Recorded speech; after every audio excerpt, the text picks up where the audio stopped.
जय मां सारला आजिकार ये नीतिबाणी रे आपण मानक पई सुंदर कथाटी ये कथाटी होउची आपण माने रात्रि रे ये खाद्य खाउचुती खाद्य खाई सारिबा परे से बासन को ता परदिन सकाळ पई रखतुनी। अनेक लोक अछंती रात्रि रे खाइबे ता परदिन सकाळू बासन को सफा करती। यह द्वारा से घरे वास्तु दोष लगे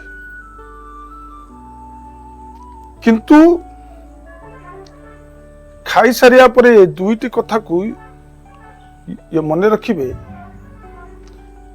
खाई सारिबा परे अईठा बासन पाखरे बेसी समय बसबेनी। यह द्वारा आपण को ये कांधुरु लक्ष्मी छाड़ी जिबे रोगाग्रस्त भी हेबे।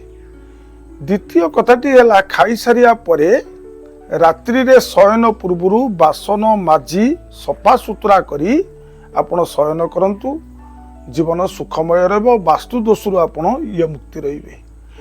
जदि ये कथा मोर भल लगी आपण माने मोर ये नीतिबाणी को गोटे लाइक करी सब्सक्राइब कर दिंतु।